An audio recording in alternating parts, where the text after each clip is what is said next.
صباح الخير يا عباس. صباح الفل يا استاذ فتحي. فينك من زمان؟ من ساعة سيادتك ما قبضت اخر قسط في فيلم الحب في قفص الفراخ ومحدش بيشوفك. اعمل ايه؟ ما المنتج بتاعكوا دوخني عقبال ما اداني القسط الاخير. بصراحة يا استاذ، الاستاذ درويش ايده ناشفة حبتين لكن ما بياكلش حق حد. انا ما قلتش حاجه يا عباس، بس يعني ما يدوخنيش بالطريقه دي.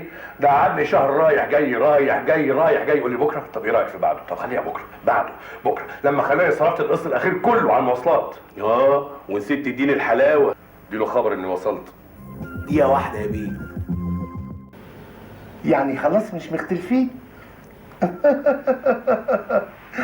على فكرة قبل ما تنسي، ما قلتليش ايه طلباتك في الفيلم الجديد؟ مبروك يا استاذ. على ايه؟ الاستاذ دلوقتي بيتفق على الفيلم الجديد مع كهرمانة. كهرمانة؟ انا مش فاهم ليه الاستاذ بتاعك دايما مصر يشغل اللي اسمها كهرمانة دي. بيحبها. ايوه بس النقاد ما بيحبوهاش. لكن الجمهور بيشتري تذاكر عشان يتفرج عليها، وكل ما النقاد هاجموها كل ما ايراد الشباك يزيد. هلو، اهلا يا مخرج الروائع. فتحي حبيبي، اهلا يا عمران. انت فين يا راجل؟ انا اتصلت بيك مش لاقيك. حماتك قالت لي انك سبت البيت. خلاف بسيط كان معتاد مع حماتي، خدت مراتي ورحت قعدت في بنسيون. شوف لك حته بقى تقعد فيها بدل المرمطه دي بين البيت والبانسيون. منين بس يا عمران؟ ما انت عارف بقبض كام وبصرف عليهم كام وخصومات كام. انت كمان لازم ترفع اجرك، ما هو انت اللي نايم كده مش حلو. الوسط ده عايز الجرأه الشجاعه. لما تفضل ثابت على اجرك ما حدش هيسال فيك، انما علي هيطلبوك. علي هو كده. انت اخر اجر قبضته كان كام؟ 450 جنيه وصرفت عليهم 800 عقبال ما خدتهم. 450 جنيه ده في الفيلم الاخراني ده. اخرجت انا مش كده ولا ايه؟ ايوه 450. لا المره دي اطلب بقى، اطلب وعلي واضرب فوق وخليك جريء. 450 قول انا عايز 451. ايه ده؟ ما تتخضش، انا عارفك هتتخض من المبلغ، بس هي كده، هو الوسط كده. انا شخصيا رفعت اجري من 300 ل 7300. اهو ده الكلام. اعمل معروف يا عمران، خليك معايا واقنع درويش انه يرفع لي اجري. لا ده يقدر يفتح. هو الاستاذ فين؟ ما جاش ولا ايه؟ موجود يا فندم بس بيتكلم في التليفون، وانت عارف بقى سيادتك انه لما يكون بيتكلم في التليفون بيمنع اي حد يدخل. لا يمنع مين؟ يمنع مين يا بابا؟ يمنعني انا؟ يمنع عمران المخرج العالمي الانترناشونال. ده انا عندي 10 شركات منتظريني، كل شركه عايزاني اعملها خارجه. افلام بتتخرج باخراج غريب، مش اي كلام. تعبان حقيقي، فمش فاضي، ما عنديش وقت. هلا ده المخرج الموسم، وكل موسم عمغان صيف شتاء ما يهمنيش. بقول لك ايه؟ يلا بينا تعال ندخل على الاستاذ. نروح ولا لا نروح ندخل عليه على طول. اتفضل معايا. لا اخبار فجأة على السطوح ايه يا درويش؟ مكتسح يا عمران يا اخوي، كومبليه كل الحفلات. اتفضل. حضرتك كنت بتقول ان ده هيسقط، الجمهور هيضربنا بالطماطم. بس النقاد هارونا وطالبين محاكمه اللي عملوا الفيلم. يا عم نقاد ايه بس؟ نقاد ايه يا حبيبي؟ ما هم قعدوا يهللوا الفيلم العصايه. عمل ايه فيلم العصايه؟ ايراداته قد ايه يا درويش؟ ترتيبه السابع.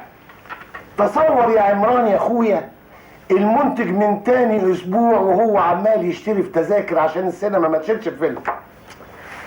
صدقني يا فتحي، انا طول عمري النقاد بيهاجموني، خلاص اتعودت على كده. هم يهاجموني والافلام تجيب اعلى الايرادات، يهاجموا الايرادات تزيد، يهاجموا الايرادات تزيد. طب هعمل انا ايه بقى؟ عشان كده اضطريت ارفع اجري. دلوقتي باخد حوالي 7300. لا مؤاخذة يا جماعة، حصل خير. ودلوقتي بقى عاوزين نعمل فيلم جديد، فكرة جديدة تكسر الدنيا. انا عندي فكره فيلم تجنن فعلا. انا بقى عاوز قصه تجنن. عظيم. طول عمري بقول عليك عبقري. بصراحة بقى أنا بتفائل بوشك. كل الأفلام اللي عملتها لي كسرت الدنيا. عشان كده انا رفعت اجري ل 460 جنيه. لا مؤاخذة، أصل في كلام كده ما ببلعوش. واسمه إيه بقى الفيلم ده يا أستاذ؟ عمال التراحيل.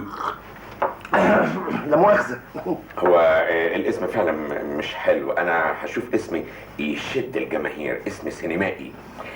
انا هسميه ترحيلي ايراد، ارحيلك ايراديا. احكي لنا قصة يا أستاذ. القصة بتقول يا أستاذ درويش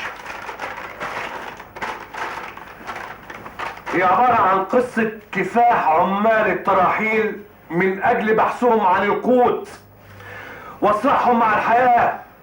وفي هذا الصراع الذي يخفي في أعماقه المأساة والتراجيديا للبعد الإنساني الفسيولوجي المنبثق من أعماق اللا إنسانية لفلسفة الوجود الأرسطولي المنبعث من المأساة الإغريقية.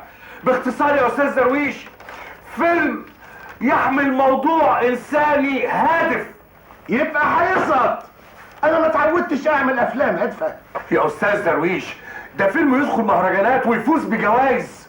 يا حبيبي انا مش عايز جوائز، انا عايز فلوس. انا عايزك تعمل حاجه تبسط الجمهور وتفرفشه. مش كفايه الهم اللي هو شايفه في بيته من مراته وولاده وشغله وغيره. انا عايزك تعمل له قصه تسعده، تدخل عليه البهجه، تخليه يضحك ويكركر. ايه، في حاجه يا استاذ عمران؟ لا يا فندم، انا بس بفكر في كلامك. عايزك تعمل توليفه كده كوميدي على بوليسي، على كام نكته، على 4 رقصات، على 6 اغاني، على 16 خناق يسخنوا المسائل. اوكي، سيب المسألة دي عليا. انا هعمل لك فيلم ما حصلش.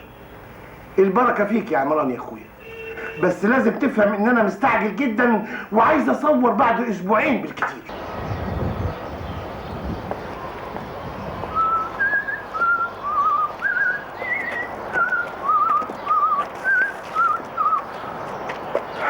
شفت يا فتحي؟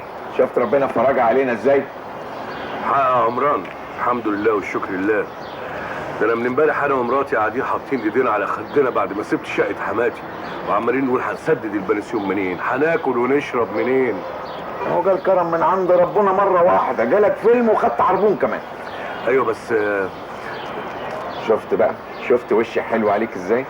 ايوه يا عمران بس يا عم بقى ما تبسبسليش بقى. ان شاء الله بكره ما تبقى مؤلف مغمور. مغمور اكتر من اللي انا فيه. قصدي مؤلف مشهور. مشهور؟ وهشير امتى بس ولا ازاي؟ طول ما انا بعمل الافلام الهايفه دي لا يمكن هشير ابدا. ما هو انت لو رفضت تعمل الافلام الهايفه دي هتعيش منين؟ كان نفسي يا عمران ارفض، كان نفسي اصرخ في وش المنتج واقول له لا، اقول له رايي في كل افلامه الهايفه بصراحه، لكن ما قدرتش. تأكد يا حبيبتي ان دورك في الفيلم الجديد هتكسر الدنيا. لا ده معمول مخصوص، دور خطير. عيب. لا الفكره في ذهني، هي لسه ما وضحتش قوي، بس متخيل الخط الميلودرامي الفسيولوجي نفسه في مضمون الكونترباس. لا انت اللي تعمليه طبعا. معقوله برضو انا هسيب درويش يتفق مع كهرمانه من ورايا وهتعمل بطوله مين؟ انسي يا ماما، انا المخرج. لا ولا حاجه. لا الله يخليك يا ستي. بعدين نبقى نتحاسب. الله يخليكي. أبوك سيدني يا سيدني يا سيدني الو. Yes, please can I speak to سوسو بليز؟ أمران. هلو سوسو، ازيك ستي؟ ازاي صحتك؟ اسكتي. دورك في الفيلم الجديد ما حصلش، هيكسر الدنيا، هيقلب العالم. دور انترناشونال. ده مخصوص، مفيش حد غيرك يلعبه، ده انا المخرج، انا اللي بختار. انا وفتحي مسافرين بكره الفيوم، نقعد في اوتيل كده بعيد رومانسي شويه ونكتب القصه. الله يخليك. لا مفيش حد غيرك يلعب الدور، عيب، ده انا عمران. ميرسي. لا بعدين نبقى نتحاسب. مع السلامة.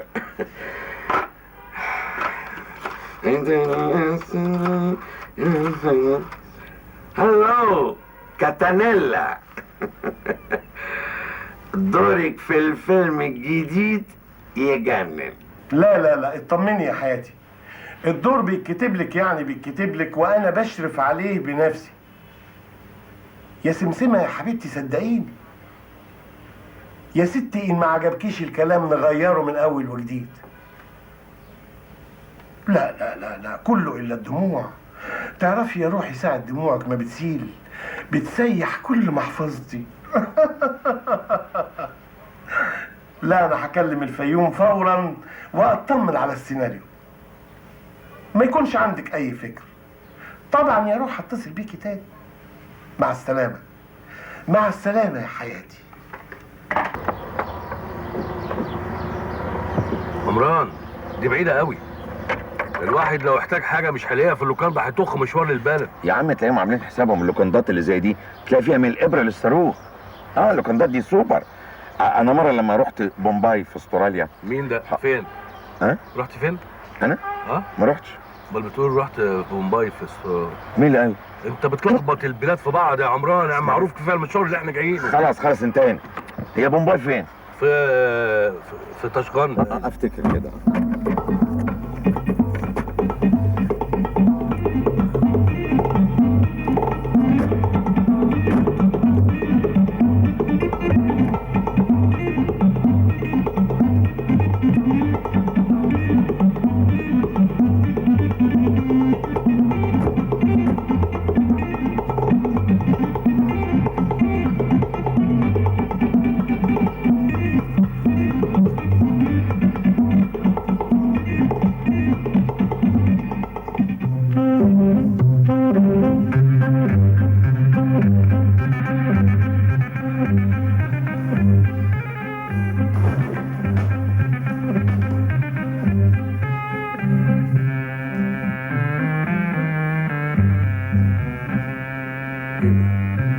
ده الظاهر ان مفيش حد هنا. استعرف يا فتحي، المكان يجنن، خطير.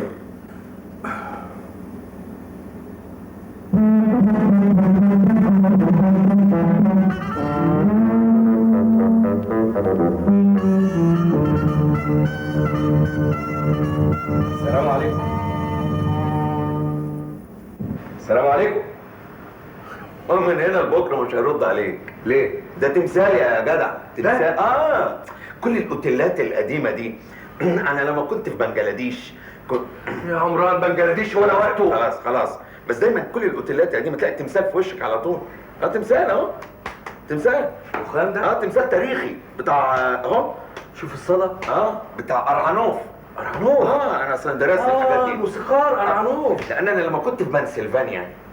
يا عمران بس فلسانيا ده ايه؟ يا عم بقى قول الكلام ده لحد ما يعرفكش. عامل زي البلاط. بص لا ممتاز.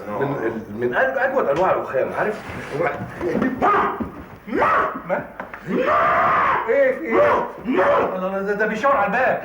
يكون عايزنا نمشي. مش عارف الظاهر ان احنا غلطنا اننا جينا. يلا يا عمران يلا. اهلا وسهلا. اهلا بيكي. مشمشة ايه؟ مشمشة مين؟ اسمي مشمشة.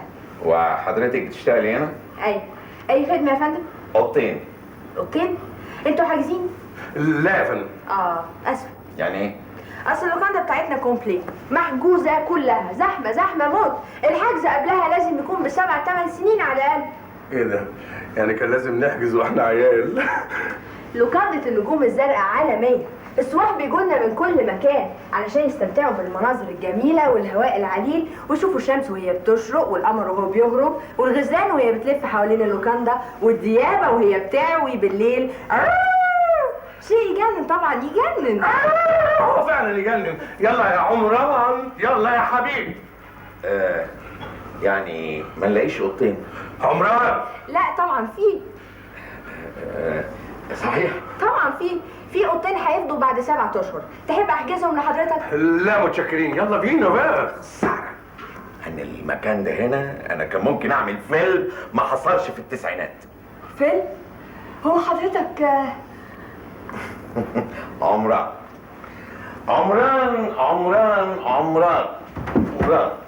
مخرج افلام الرعب والاثاره والاجرام.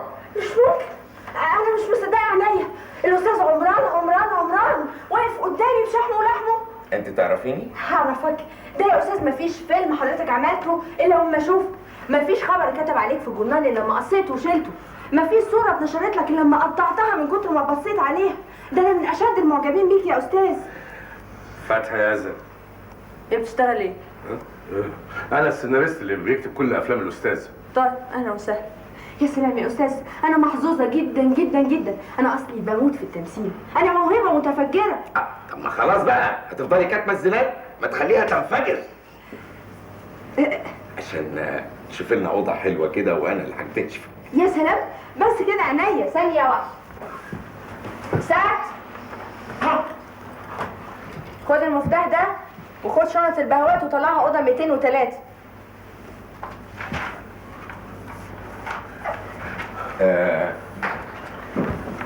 هو ماله؟ هو بعيد عنك ما بيتكلمش، لكن بيسمع كويس قوي. طب احنا متشكرين قوي يا مدموزيل. مش امثل واغني، انا اكتشاف يا استاذ. ثقي يا انسه، انا اللي هكتشفك. باي باي.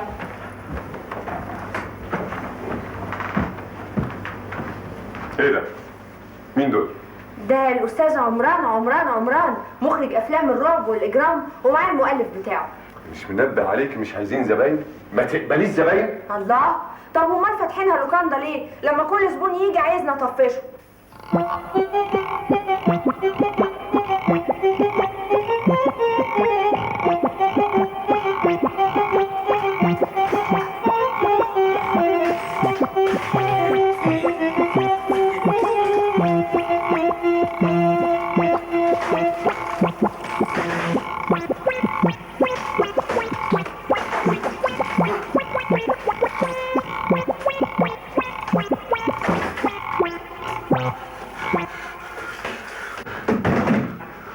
اوعى يا عمران، ما كان واقف بقاله ربع ساعة.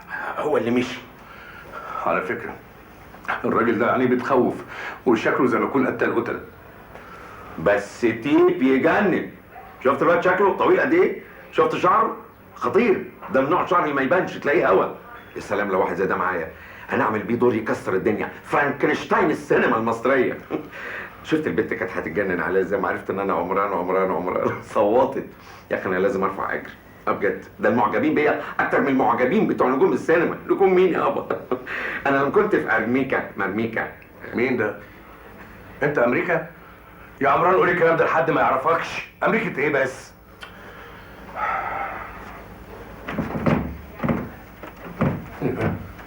ايه؟ باب البلكونه ما بيفتحش ليه؟ زار ساعة.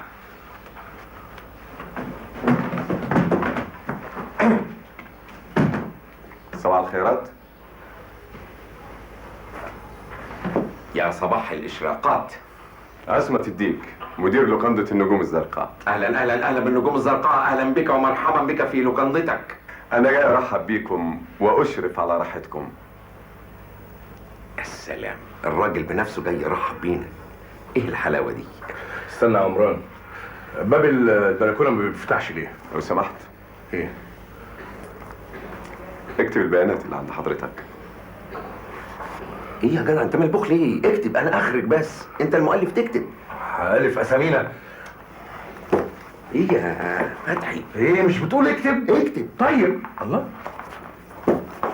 هو ده لخمة وحكاية. ماله بتاع. لا اكتب انت بقى خلاص. أتمنى إن الإقامة هنا تريحكم.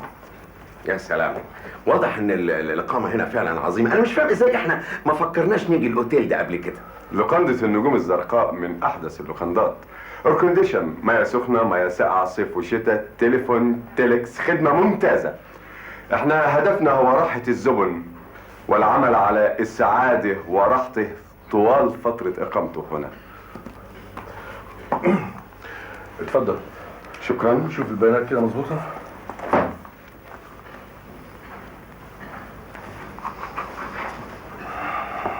واضح ان خطك جميل. شكرا. لو سمحت 68 جنيه. ليه؟ ثمن الإقامة هنا لمدة ليلة. ليلة ب 68 جنيه؟ الأسعار هنا عالمية والدفع مقدما ليلة بليلة. اوكي نعمل زي ما كنا في امريكا واحنا ماشيين نتحاسب. عمران آسف، الدفع هنا مقدما لأن صاحبة الأوتيل اتقرصت قبل كده من الزباين. هو الاوتيل ده له صاحبه؟ زبن محترمين زي حضراتكم بيجوا هنا يقضوا لهم كام يوم او كام ليله، ونقوم على خدمتهم لما نفسنا يتقطع، وفي الاخر يتسلكوا من اللوكاندا من غير ما يدفعوا. لا انا ما اسمحلكش من فضلك، احنا زبن محترمين ونعرف ندفع اللي علينا. خلاص خلاص خلاص مش داعي، هم ظهر في زبن قبل كده ادوا لهم زومبا وما دفعوش، انما احنا لا ندفع. اتفضل يا سيدي. شكرا. لوكاندا النجوم الزرقاء ترحب بكم. مياه سخنه، مياه ساقعه، اير كونديشن، تليفون، تيلكس. هدفنا هو راحه الزبن والعمل على راحته طوال فتره اقامته. يا سلام، منظر يجنن.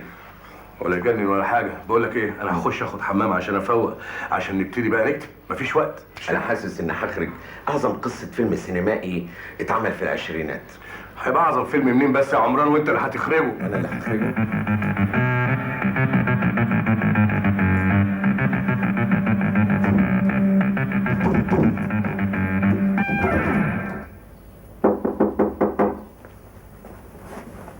ايه يا ابني انت اتجننت؟ حد يخبط على باب حمام اوضته؟ وانا اعمل ايه؟ ما الباب مقفول قدامك اهو. اخي انت اللي مقفول.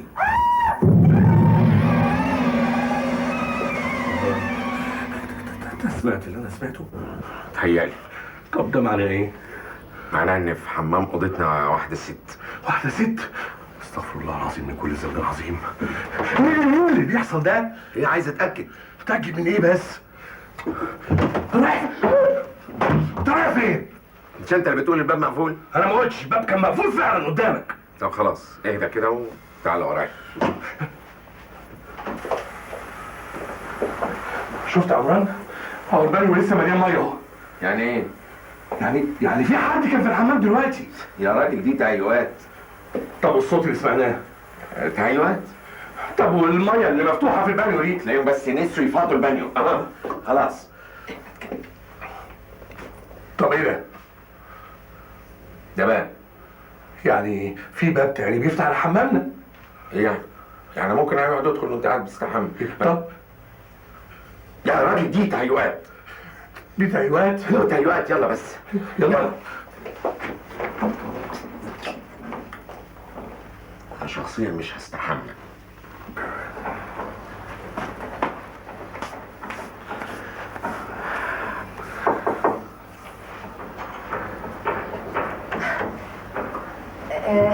معلش لا مؤاخذة، اصل انا جبت لك الفوط. لا متشكرين قوي يا مشمش. لا انا متشكرة ان ربنا اللي بعتك ليه. انا اصلي بحب التمثيل، بموت فيه قوي. انا حافظة كل ادوار سعاد حسني ولبنى عبد العزيز وماجدة ونجمة ابراهيم. تحب امثلك حتة في انهي فيلم؟ الممثلين دول وجوه جديدة؟ اولا دول ممثلات مش ممثلين. وجوه جديده، نجمه ابراهيم وجوه جديده يا عمران. بس ما اشتغلتش معاه قبل كده. طب خلاص يا عمران بقى. قولي لي من فضلك. من فضلك. لا قولي لي من غير من فضلك. من غير من فضلك. قولي لي بس. ما تقوليش حاجه لو سمحتي.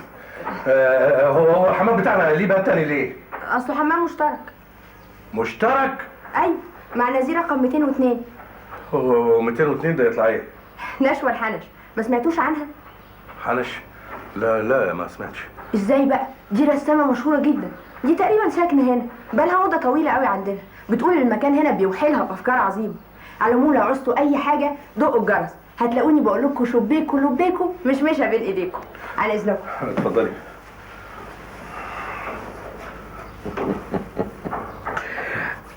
ظريفة قوي مشمشة دي.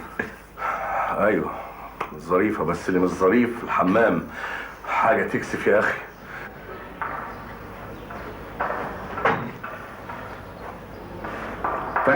فتحي ايه في ايه؟ هي دي؟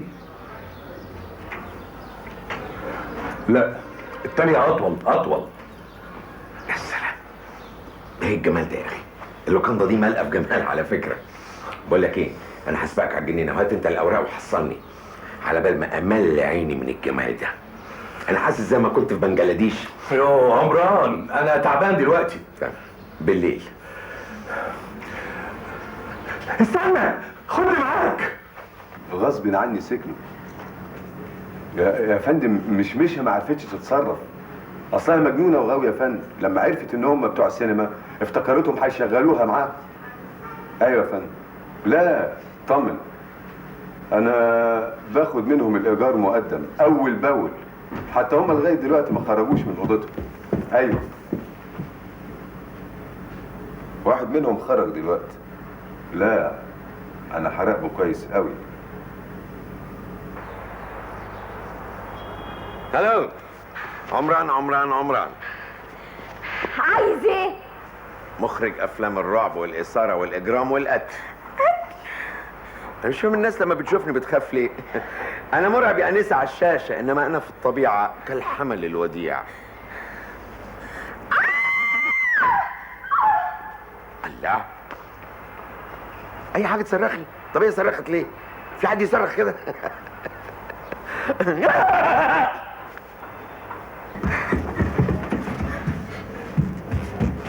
خايفه ليه؟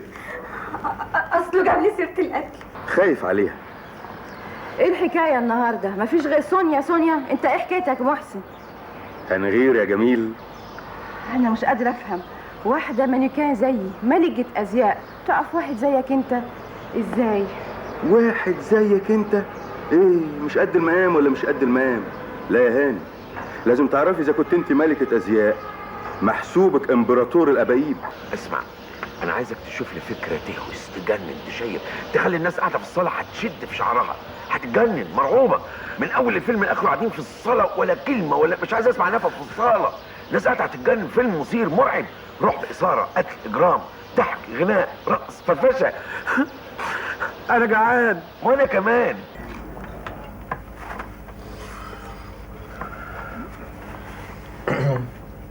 كل لا كل انت يا عمران. انا مش جعان يعني.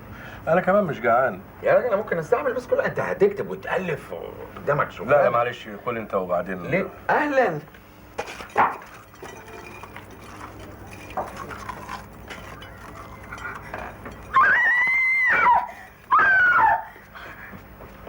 اصل في واحد هنا في اللوكاندا اتقتل، نزيل برضه زيكم، وما عرفوش مين اللي قتله. مش ايه مالك؟ الحقيني يا مش ايه في ايه؟ عايزين يقتلوني. هما مين دول؟ مش قادره اقولك، لكن انا خايفه. والله ايه بقى، انت هتركبي لي العصبي. بقولك ايه، انت روحي نامي دلوقتي والصباح رباح. انا مش فاهم ايه اللي عاجبك في اللوكاندا المهببه دي. جو الاثاره اللي فيه مجنني يا فتحي. يا سلام يا سلام، انا اثاره فيهم يا اخوي. 3.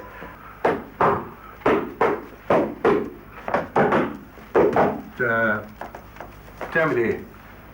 دي بعض الاصلاحات الجديده في الفندق. طب وده وقته؟ انا اسف، ارجو اني ما كنتش ضايقت حضرتك. ايه؟ شكرا.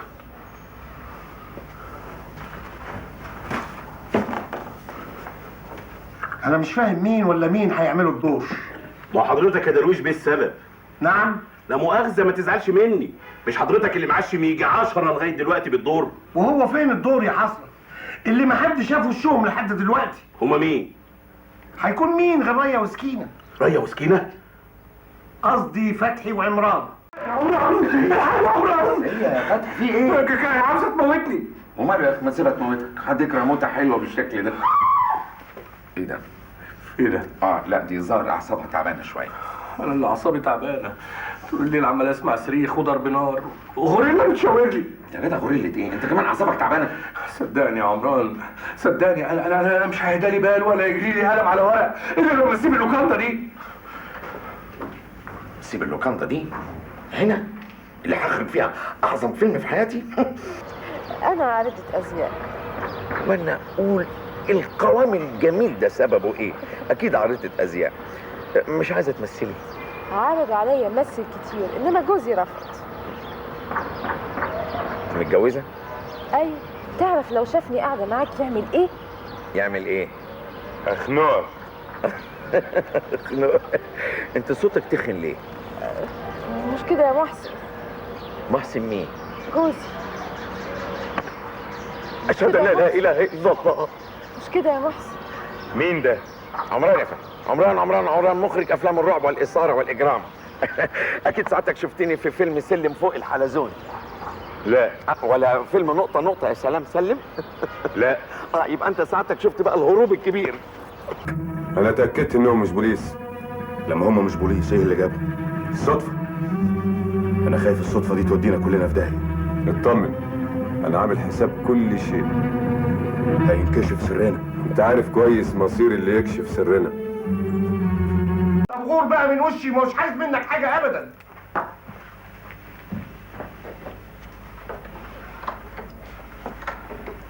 يكونوا اختفوا راحوا فين؟ ولا عاملين كده مخصوص عشان يزيدوا غموض الفيلم؟ أنا سونيا عبد التواب. أنا عايزة أسجل وأقول إن الناس دول عايزين يقتلوني، كلهم بيطردوني. جريمه قتل. جريمة قتل؟ بس خد عندك العثور على منتج قتيلا في مكتبه، والقاتل هو الجمهور. وانت ما تعرفش تفكر اذا كنت تقتل المخرج والمنتج اللي بيوكلوك عيش؟ فكر يا استاذ. اعمل لك ايه بس يا عمران؟ ما انت ملخبط لي نافوخي. والثم انا ما بحبش افلام القتل والاجرام دي، انا طول عمري بكتب كوميدي. هو ده اللي انا عاوزه. انا عايز اعمل فيلم بوليسي كوميدي. بوليسي ازاي يعني؟ انت مالكش دعوه، بس انت اكتبه بوليسي وانا هخرجه كوميدي، وبعدين نبقى نعرضه استعراضي تراجيدي كمان. ازاي بس يا عمران؟ يا حبيبي فكر يا استاذ، انت مش بتقبض عشان تفكر. ايوه بس افكر ازاي والراجل ده قاعد لنا كده؟ انا بصراحه يا عمران اصلي عمري ما شفت نماذج بالشكل ده. انت عندك كمان شخصيات حيه. عندك سونيا اللي كل ما حد يلمسها تصوت. نشوى اللي بترسم لوحات جميله. أيوة. التانية دي اللي اسمها ايه؟ مين كريمه وجوزها الغيور. أيوة. لا هو مش ماشي. أيوة. اكتب يا فتحي، اكتب. طب وهتكتبهم باسمائهم الحقيقيه؟ لا، حاليا دلوقتي هنكتبهم باسماء تانية مؤقتا، وهنكتب في التتر قصه من واقع الحياه ابطالها ما زالوا على قيد الحياه. يا خرابي، حته فيلم هيشد شعر المتفرجين. يا راجل اكتب. طيب. وهي تنطلق باقصى سرعه، وفجاه تعترضها سياره قادمه مسرعه، ولا تتمالك نفسها فتصطدم السيارتان، وتنقلب سياره سونيا وتتحول الى حطام، وتقتل سونيا. ايه رايك؟ فتحي انت عبقري، انت مدهش. اهلا وسهلا يا فندم، اهلا وسهلا. انت صاحب الاوتيل؟ يسمع من بقك ربنا يا فندم، انا مجرد اجير هنا. انا المتر دوتيل بتاع الاوتيل. في عندكم نزيله اسمها سونيا عبد التواب؟ ايه بتعيط ليه؟ اصلا يا فندم لسه مكلمني في التليفون دلوقتي وحكولي على اللي جرالها. مين اللي كلمك؟ البازار اللي على الطريق. اصلنا بنتعامل معاه يا فندم، وهي المرحومه كانت دايما تشتري من عنده علب مناديل. وهو عرف منين انها مرحومه؟ ما هو شاف الحادثه يا فندم وقال انها حادثه فظيعه. هو فعلا اللي ارشدنا انها نزيله عندكم. كانت بنت حلال. بقالها عندكم قد ايه؟ اسبوعين يا فندم. ولاحظت عليها ايه؟ لا ما لاحظتش حاجه يا فندم، كانت دايما في حالها قافله على نفسها الاوضه، ما بتخرجش الا ساعه لما تاكل البطاطس. انا فين؟ انت في اوضتك. ازاي؟ ما انت اغمى عليك، فسعد شالك وجابك هنا. امال فين فتحي؟ قاعد في الحمام من ساعة ما عرف الخبر وهو قاعد في الحمام. انا خايف اديك دي. انت هتخليني احس اني بقيت فرخه. خايف ما تبقاش كمان كده، هنروح في داهيه. محدش هيودينا في داهيه غيرك انت.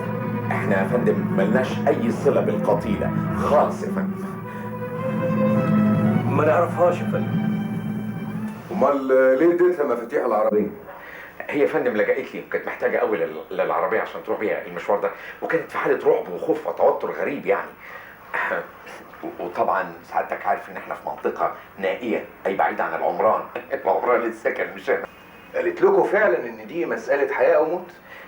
انا يا فندم عرضت عليها ان انا اقود السياره بنفسي بنفسي اقود السياره بنفسي، رفضت لانها قالت لي بلاش تعرض حياتك للخطر. كانت طيبه. بالظبط يا فندم، ده اللي حصل. يعني انتوا متاكدين انكم ما تعرفوهاش؟ طبعا يا فندم. الحقيقه ايوه، انا بقى عايز الحقيقه. الحقيقه يا فندم هي شخصيتها اثارت انتباهنا. الخوف والرعب دايما مسيطرين عليها. تصور سيادتك دايما بتصرخ من اي حاجه. لو بصيت لها تصرخ، لو لمست ايدها تصرخ، لو بصيت في عينيها تصرخ، لو تولت تصرخ. انت بتعيطي ليه دلوقتي؟ على شبابها اللي راح حضر. حد كان قال لها تسوق العربيه بالسرعه الجنونيه دي؟ ما هي كانت خايفه منك. خلاص ولا كلمه. هي قالت لك حاجه؟ ما قالتش حاجه، كل اللي قالته انها كانت خايفه منك لتقتلها. قلت لك اخرسي. ما قالتلكيش ليه؟ انت عارف من يوم ما جت اللوكاندا وهي ما بترضاش تكلم حد. طيب اتفضلي انت على المطبخ. انا عايزه اعرف انا بشتغل ايه هنا بالظبط. مش عاجبك اتفضلي. فيلم يا فندم، فيلم سسبنس اكشن كوميدي ميلودراما تراجيدي سوبرفايزر.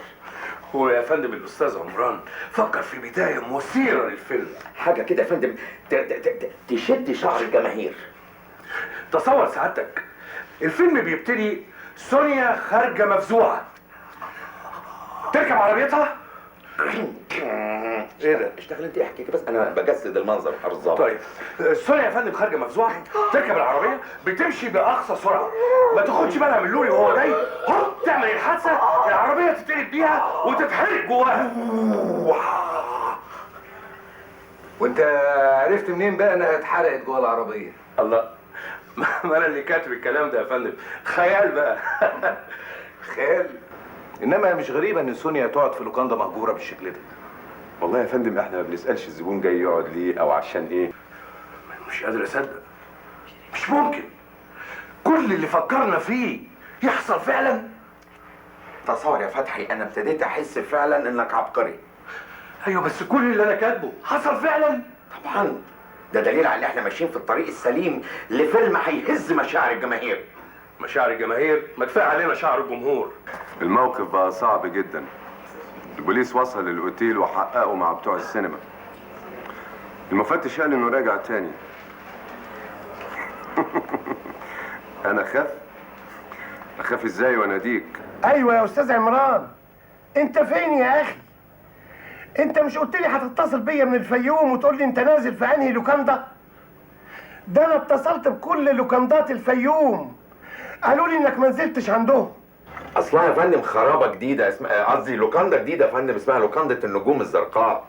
لا لازم نصور فيها الفيلم، بس هي غاليه حقيقي يعني. بس الفيلم بقى فندم ده النوم بس ب 68 جنيه، نوم على السرير، على الواقف ب 62. انا بنام على السرير وفتح بينام على الواقف، او توفير يا فندم لسعادتك. برضو الجنيه الوفر ده يعمل حاجه. لا بالنسبه للحموم يا فندم لا، احنا مخلينا لما نيجي مصر نستحمى هناك. هنا صعب شويه لان الحموم ب 3 جنيه من غير ليف. فكره؟ لسه في الفكره؟ ده انا فاكر انك بتكلمني وهتقول لي خلصتوا السيناريو. سيناريو ايه اللي يخلص في يومين ده درويش بيه؟ لا احنا هنفبرك بقى ونكروت. لا احنا بنعمل قصه من واقع الحياه، مش اي كلام. انت فاكر فيلم النياجرا بتاع ادان ديدون؟ بتاع ادان ديدون؟ انا بعمل لك حاجه احسن منه. وبعدين انا بحافظ على مستواي الفني وسمعتي في الوسط. طب همتك معايا يا عمران يا اخويا. ده ما بينامش. ازاي؟ قال لك سامعني؟ طب حرام. الله، اصل انا مستعجل قوي. اساله اهو، الراجل هيكذب عليك، هيضحك عليك. انا اتعاقدت مع كل ابطال الفيلم ودفعت لهم عربون وحجزتهم لمده 10 ايام وبس. ابطال ايه دول تتعاقد معاهم يا استاذ درويش من قبل ما نخلص السيناريو؟ لا عيب كده يا راجل. انا خايف الفيلم الخام يبوظ. لا ما تعملهاش تاني يا استاذ درويش، ولما نيجي مصر نتفاهم في الحكايه دي ارجوك. if you please. ها؟ عايز تقول له قول. راجل اتجنن، صار بيختار الابطال بتوع الفيلم من غير ما يقول لي. انا عملت المستحيل علشان اطفشهم من هنا لكن مفيش فايده. وجودهم هنا خطر علينا. انا شايفه ان وجودهم ما بيأثرش علينا في حاجه. دول بيشمشموا وانا متاكد انهم مرشدين للبوليس. كل اللي في دماغك ده اوهام، دول مشغولين في كتابه الفيلم. علشان كده انا بقول ننتهز الفرصه ونخلص بعمليتنا. لا فتحي، انت كتبت انها اتقتلت؟ ايوه. اصل الحكايه دي مش داخله مخي. حكايه ايه؟ حكايه القتل دي، واحده سايقه عربيه، العربيه اتقلبت بيها، ماتت. الجريمه فين؟ مش عارف. ما تفكر انت يا اخي. الله، ده انا خلاص نافوخ هينفجر. ايوه انا اقول لك، واحده سايقه العربيه باقصى سرعه، الخوف راكبها، عايزه تهرب بحياتها من اللي بيطاردها. راحت فين؟ حد قطع خرطوم الزيت، بوظ الفرامل. اهلا. اهلا اهلا يا فندم، اهلا سياده المفتش. يا ترى ايه اخبار عربيتي؟ الحمد لله، لقينا الرخص والبطاقه بتاعتك. الحمد لله يا فندم، انكم لقيتوا الرخص اهو. الواحد يعني بيحمل مشكله عبال ما يلاقي رخصه، الواحد يسوق الرخصه دي اي حاجه ان شاء الله حمار حتى. قول يا استاذ عمران، العربيه دي انت جاي بيها من مصر؟ طبعا يا فندم. سليمه؟ سليمه جدا يا فندم، ده انا اللي مجمع اجزائها بنفسي. يا بيه انا ما شفتش حاجه، ما اعرفش حاجه. ما شفتش حد بيلعب في فرامل العربيه؟ يا بيه انا مشغول بالزباين، ما عنديش وقت اراقب عربياتهم كمان. طيب اشمعنى سونيا اختارت عربيه عمران بالذات علشان تركبها؟ اسالها يا بيه. هو عمران قال لي ان سونيا كانت واضح انها خايفه وقلقانه ومضطربه. كلهم زباين في نظرك؟ يا فندم ايوه، انا بتعامل معاهم كلهم على انهم زباين. انا راجل مش حشري ما اقدرش اتدخل في اللي ماليش فيه. يعني ما تفتكرش ان في علاقه بين سونيا وعمران؟ هو البوليس هيقعد هنا كتير؟ دول بيقولوا هيحققوا معانا كلنا. واحنا مالنا؟ مالنا ازاي؟ مش سونيا دي كانت عايشه معانا؟ انت عارفه كويس قوي ان من ساعه ما جيت قلت لها هنا ماليش دعوه باي حد. فعلا. انا عموما مش موافق على خطتكم دي. ما كانش فيه داعي ابدا انكم تتخلصوا من سونيا. ما تصدقش كريمه يا بيه. امال ليه كريمه بتدعي ان في قصه حب بين سونيا وعمران؟ عشان غيرانه. غيران على مين؟ على عمران. الله، هو كان في صله بينهم؟ اصل من ساعه ما عمران جه اللوكاندا وهي حاطه عينها عليه، نشوى بقى حاطه عينها على المؤلف. اصلهم يا بيه عايزين يخطفوهم مني، عايزين يحرموني من فرصه انهم يكتشفوني ويقدموني للسرقه. معنى كده ان ما كانش في اي علاقه بين سونيا وعمران؟ اطلاقا يا بيه. طب انت ليه قلت لعمران ان سونيا جات لك واشتكت لك انها خايفه تتقتل؟ اصل ده حصل. حصل فعلا انها جات لك واشتكت لك؟ ايوه. قلبة النجوم الزرقاء ترحب بسعادتك في اي وقت. انا عايزك تفتح عينيك كويس قوي. اطمن يا فندم، انا زي الديك، زي الديب، انا مغمض عين ومفتح عين. وهشوفك تاني. تشرف وتاني يا فندم. السلام عليكم. وعليكم السلام ورحمه الله وبركاته. انا مش هقعد هنا بعد كده دقيقه واحده، والفيلم ده مش هكمله، والعربون هرجعه للمنتج. انت اتجننت يا فتحي. ايوه انا فعلا اتجننت يا اخي. انا مش عاوز اكتب بوليسي، ما انا طول عمري بكتب كوميدي. بس انت في ايدك فكره تجنن. ما هو اللي هيجنني اكتر ان انا مش قادر افكر فيها. كل حاجه بفكر فيها بتحصل اهي. بس خلاص مش هدي اعصابك، ريلاكس كده. انا عاوز افهم مين اللي بوظ فرامل عربيتك؟ صحيح، هيكون مين؟ قالك ايه؟ التحقيق انتهى. تفتكروا عرفوا المجرم؟ ما افتكرش. طب يا ترى في شك حوالين الاستاذ عمران؟ هدوء يا اخوانا، التحقيق لسه ما انتهاش، والمجرم بريء حتى تثبت ادانته. يا جدع انت اتجننت. اكتب بس، اكتب يا نشوى، احسن واحده تدفع الضحيه الثانيه. اكتب نشوى. حاضر.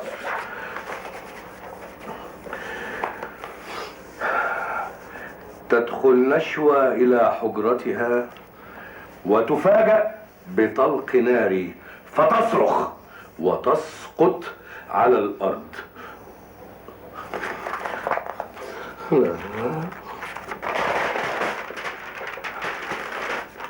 لا يا عم. ايه يا جدع بتعمل ايه؟ هقطع الورق. لا انت مجنون يا جدع، ده انا مصدق لقينا فكره تجنن. ما انا خايف لا يحصل. يا راجل انت ما تخرفش. الله، وانت عشان تكتب سطرين تقول لي ان نشوى دخلت اوضتها وفوجئ بطلق ناري وتصرخ، قمت يحصل.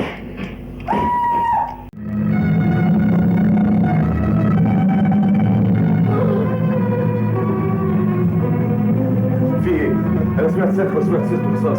مين اللي صرخ ومين اللي ضرب رصاص؟ اللي صرخت ايه؟ وانت اللي ضربت رصاص. انا جبت المسدس منين؟ لقيته على الارض. وايه اللي خلاك تمسكه؟ ما اعرفش. مش جايز كان عليه بصمات القاتل؟ انت غلطان يا فتحي برضه. ايه اللي خلاك تمد ايدك تمسك اسكت انت خالص. اسكت انت خالص. ده بيقول لك انت. يبقى اسكت انت خالص. انت بتقول ان انت كنت قاعد في الاوضه بتكتب في الفيلم. ايوه. عموما النشوه هي اللي هتقرر اذا كنت قاتل ولا بريء. هي نشوه ما ماتتش. لسوء حظك الرصاصه ما جاتش فيها. هي بس اغمى عليها من الخضه، وانا مستني لما تفوق علشان اخد اقوالها. فايت يا فندم، فايت. تمام؟ يعني ممكن استجوبها؟ طبعا يا فندم، اتفضل. لا خليك انت. هي اوضه كام؟ جنب اوضه القاتل بالظبط يا فندم. انا قاتل؟ اوضه 202. طب انا رايح، محدش يتحرك لغايه ما ارجع. معرفش، اول ما حضرتك مشيت دخلت اوضتي ونمت، واول ما صحيت من النوم رحت اولع النور، فوجئت بصوت رصاصه مر من جنب ودني. ما حسيتش لو انا نايمه على السرير ومش وديك بيفوقوني. يعني ما شفتيش مين اللي ضربك؟ لا، انا اصلي بقوم من النوم مدروخه قوي، ما بفوقش الا بعد ما اشرب فنجان القهوه بساعه. طيب الطلقه اللي جت كان مصدرها منين؟ برضه معرفش، يا اما من الحمام يا اما من الشباك. ايه المصايب اللي بتحدف على دماغي دي؟ احنا ناقصين بوليس كمان؟ المهم محسن هيكون راح فين؟ انا مش مطمن له. انت خايف ومرعوب من ساعة ما شاف البوليس جه؟ لقد قلنا القاتل بعد أن فشلت محاولته في قتل نشوى،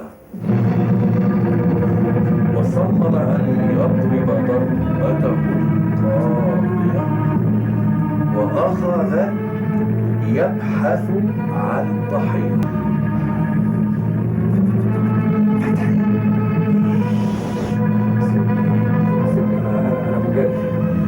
لازم المرة دي اختار ضحية لا يمكن الجمهور يتوقع انها تتقتل. انا لازم اقتلك. ليه؟ انا عملت ايه؟ انت اللي واقف في طريق شغلي. انا طيب وغلبان. لا، انت كان في ايدك تنتشلني، لكن انت فضلت تدوس عليا وترميني للجحيم. يبقى ما اقصدش، صدقيني ما اقصدش. انت لازم تموت. الموت هو الحكم العادل لانسان عديم الضمير زيك.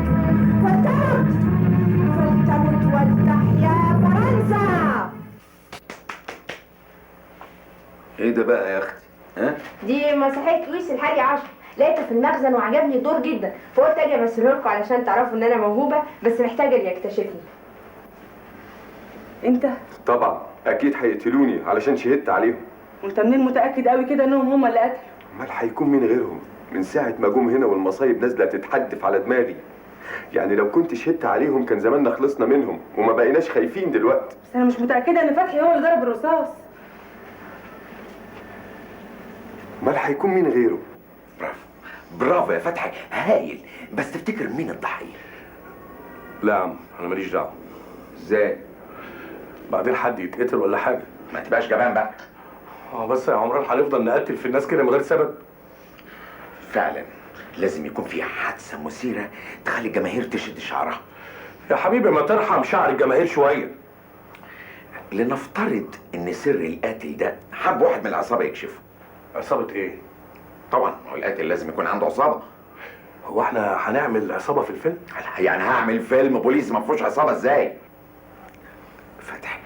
فتحي انت عبقري. لا شوف اللي جاي، العصابه بتشتغل في اللوكاندا في التزييف. هايل، تجنن. بس تفتكر مين رئيس العصابه دي؟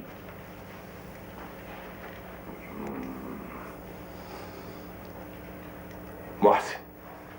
ما قلنا محسن قبل كده، قلنا محسن رئيس العصابه، ما عجبتش. ايوه ما عجبنيش رئيس عصابه، انما محسن عضو عصابه. شخصيه ضعيفه موقده، بيشتغل في التزييف، خايف لسره ينكشف. تجنن يا فتحي، تجنن خطير. اكتب قبل ما تنسى الكلام ده. صدقني انا حاسس اني هعمل فيلم هيكسر الدنيا. وانا حاسس انه هيبقى فيلم هايف والجمهور هيضربنا. زيت ده هايف طبعا. انت عاوز فبركه اكتر من كده؟ طب اكتب وخلصت. حاضر يا سي عمران. شوف بقى انا هكتب ايه. يفتح الباب وفجأة يدخل محسن وعلى وجهه كل علامات الرعب والخوف. ما تقولوش ان انا هنا. مين اللي قتل محسن؟ مش احنا يا فندم. امال مين؟ ما نعرفش يا فندم. يا فندم احنا كنا قاعدين نكتب ونفكر وفجأة دخل علينا وقال انهم بيطردوه عاوزين يقتلوه. ولما سألناه مين؟ طب مات. قصدك اتقتل؟ بالظبط يا فندم. قتل قدام عينينا واحنا واقفين حد زي الجرادي. ما هو التحقيق ده مش هينتهي ابدا. كل شويه بتحصل جريمه. ما هو ده اللي مجنني يا عمران. مفيش حاجه فكرنا فيها لما بتحصل. يا اخي اكن القاتل مستخبي ورا الباب، كل اللي بنكتبه بينفذه. بس انا بقى متاكد ان مفتش المباحث بيشك فينا. قول لي، انت قتلت سونيا وحاولت تقتل نشوى وقتلت محسن ليه؟ انا ما قتلتش حد يا فندم. ايه علاقتك بالتزييف؟ تزييف؟ تزييف ايه؟ امال الجثه اللي لقيناها تحت السرير جثه مين؟ اعترف. صدقني يا فندم انا ايه يا عمران؟ حته اخراج صغيره يا فندم. طبعا. انت هتقول لي ما احنا اصلنا خلاص لقينا الفلوس المزيفه في جيب محسن.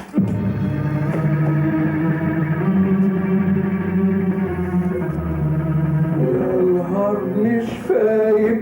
ايه في ايه؟ فلوس مزيفه. مش فايت. ايه دي؟ واللي جابها هنا؟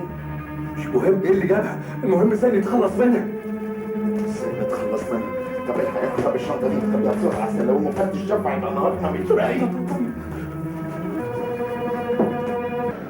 فتحي عزت، انا يا فندم. اعترف.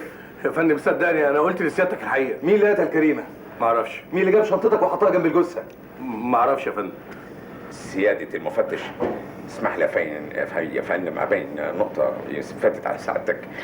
احنا يا فندم لما لقينا الشنطه فيها الفلوس المزيفه شكينا ان سعادتك ممكن تشك فينا يا فندم، فبمنتهى النقاوه والصفاء فتحي رمى الشنطه من الشباك. عمران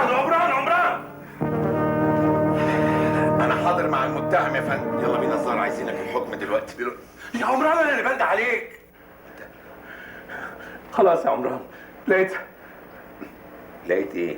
اللعبه. لعبه ايه؟ السر. سر ايه؟ يا عمران صدقني السر في اللوحه دي. تعرف ان البنت نشوى دي فعلا بنت زي العسل والله العظيم. وتنفع في ايه بقى؟ يعني مساء الخير. البنت دي ممكن ايه في ايه؟ مش عارف، انا حاسس كده ان في مصيبه جايه لنا. هي جت فعلا. تهيألي ان القاتل هيحاول يقتلنا. مؤكد. ايه ده؟ ده انا القاتل. انت القاتل؟ ايوه، انا اللي قتلت سونيا وحاولت اقتل نشوى. امال محسن وكريمه مين قتلهم؟ يا شقي. انا اللي قتلتهم. انا رئيس العصابه، انا المزيف الخطير، انا الفساح. مين؟ الفساح. السفاح. ايوه انا هو ده. عاوز ايه يا مساح؟ سفاح. عايز اخلص عليكم. الاوامر جت كده. انت مش ملاحظ انه مش طبيعي خالص؟ خلص عليكم وبعدين اعترف لكم. ومين اللي قال لك تخلص علينا وتعترف لنا؟ هما قالوا لي وبعدين اعترف لكم. هما مين؟ اللي قالوا لي وبعدين اعترف. ده معمر؟ ايوه. امرنا لله اهو. طب احنا رافعين ايدينا اهو. ارفعوا لتحت. ارفعها لتحت. ايوه. لا مؤاخذة، انت مش ملاحظ انك اهبل شوية؟ ايوه. ممكن اشوف المسدس ده حقيقي؟ ايه رايك؟ ده شغال ده؟ 30 طن. سلم نفسك بقى وايدك فوق. احنا بتوع الرعب، احنا افلام الرعب، احنا اللي بنخرج الرعب يا استاذ. خدتوني على اخوانا. اخلص. مكانهم فين؟ قول لي، انت رئيس العصابة؟ ايوه. لا ايوه. مين اللي قالك تخلص عليهم؟ هم قالوا لي خلص عليهم. هم مين؟ تحت. اصل هم هنا واحد فين؟ اللوكاندا علشان بيزيفوا النقود. وهم تحت فين انت؟ في البدروم. طب قدامنا. قدامنا على البدرون. قدامنا. ايدك فوق وايدك فوق. ايدك فوق. ايدك فوق. زود الساعة. زود زود الساعة. نفسك. ايدك فوق. انت ايدك فوق. ده انا معاك يا برافو. انت معايا. يبقى كله ايده تحت فوق.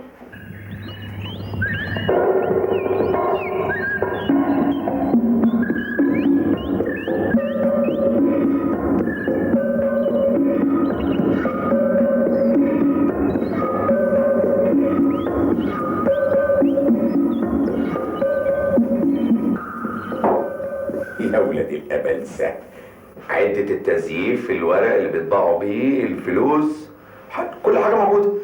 ناس بس عايزين نعرف مين رئيس العصابة. تعرف يا عمران، انا متهيألي ان رئيس العصابة لازم تكون واحدة ست. انت هتخرف في رئيس عصابة ست؟ ايوه، عشان الفيلم يبقى جديد. والله فكرة. طب مين؟ واحدة تكون بعيدة عن كل الشبهات. ايوه مين يعني؟ نشوة. تمام يا حضرة المؤلف، أنا رئيسة العصابة وهي دي العصابة بتاعتي. إيه رأيك بقى يا مؤلف يا عظيم؟ أنا مخرج عالمي أهو وبعمل أفلام رعب، إنما لا يمكن أتخيل إن نشوى تبقى هي رئيسة العصابة. بس المؤلف بتاعك كان ذكي قوي. صدفة. لا مش صدفة، أنت عرفت أسرارنا، واللي بيعرف أسرارنا بيكون مصيره النور. الله، يعني انت بقى كنت بتضحك علينا عشان تستدرجنا لحد هنا. هنغرق المخزن واللوكاندا كلها وانتوا هتموتوا، ولما يجي البوليس مش هيلاقي اي اثر. عشان تبقى انا بحافظ على حياتي. وهتروحي فين بالعدالة؟ هروح باريس، تذاكر الطياره محجوزه والطياره هتقوم بعد ساعه.